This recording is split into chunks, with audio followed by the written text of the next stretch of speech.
Gini Gus, kita ngobrolin tentang Indonesia. Belakangan ini Indonesia tuh banyak banget rasanya orang-orang yang berseru tentang anti Pancasila.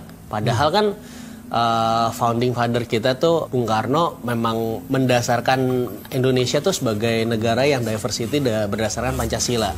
Nah menurut Gus tuh gimana? Istilah anti Pancasila ini juga baru sekarang. Dulu kan pilihannya dua, dasar negara Islam dan dasar negara Pancasila. Ya. Bung Karno yang menggali Pancasila. Bung Karno sering pidato memuji atau terkesan kita harus meniru Turki. Turki yang didirikan oleh Kemal Atatürk. Nah itu negara sekuler. Turki memang negara sekuler, tapi Pancasila tidak. Gitu. Karena Bung Karno sering berpidato mencontoh Kemal Atatürk, pemimpin Islam menganggap Bung Karno sekuler dan Pancasila juga sekuler. Yang anti Pancasila ini siapa saja gitu kan? Saya bilang bukan anti Pancasila kan bisa organisasi, tapi bisa juga kebijakan yang anti Pancasila. Terus bagaimana kebijakan yang anti Pancasila itu? Sekarang ini 70-80% hutan itu dikuasai oleh perusahaan. Itu menurut saya anti Pancasila itu. Hanya dikuasai oleh berapa orang hutan se-Indonesia ini. Rakyatnya dapat kebagian apa? Hutan adat aja diambil sama mereka. Itu kan tidak toleran terhadap adat. Hutan adat itu bukan punya pemerintah. Ini kemarin dirampas sama pemerintah. 1-2 tahun lalu ada sekelompok orang yang bersuara banget untuk mendirikan negara khilafah.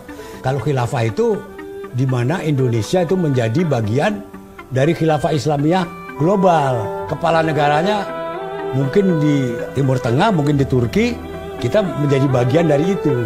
Nggak mungkin lah kita mendirikan khilafah di sini. Ya bagaimana caranya mereka bikin khilafah gitu loh. Kan harus ada kekuatan kan. Kekuatan rakyat, kekuatan militer, kekuatan politik. Kan nggak ada sama sekali. Saya pernah diundang sama Hizbut Tahrir, entah berapa tahun yang lalu. Saya tanya, kenapa Anda ingin mendirikan khilafah? Dia bilang, negara Indonesia yang berdasar Pancasila sudah gagal.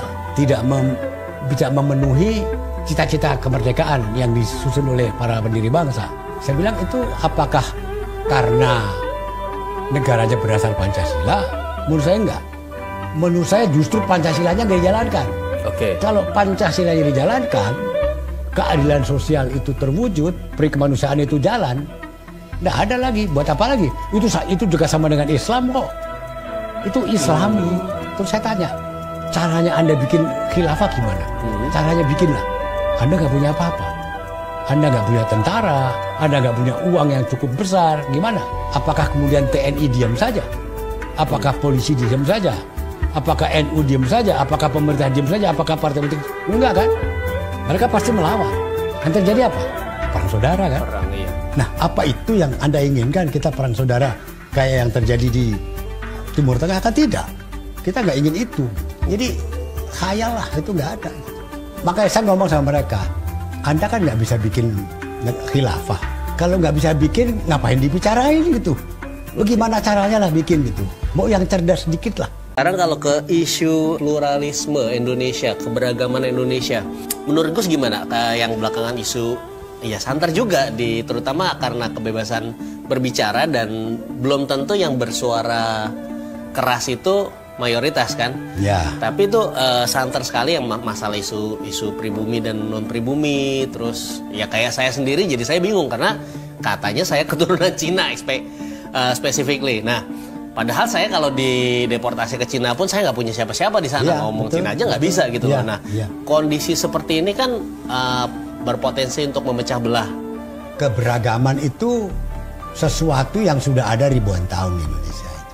Dari segi suku, etnis, budaya, bahasa, agama.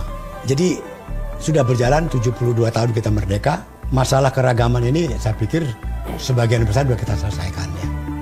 Yang belum itu masalah berkaitan dengan agama dan berkaitan dengan etnis Tionghoa. Ini yang belum selesai. Bagaimana kita menyelesaikan ini? Yang sering terjadi kan perbedaan etnis, perbedaan agama, berhimpitan dengan perbedaan status sosial ekonomi yang sangat timpang.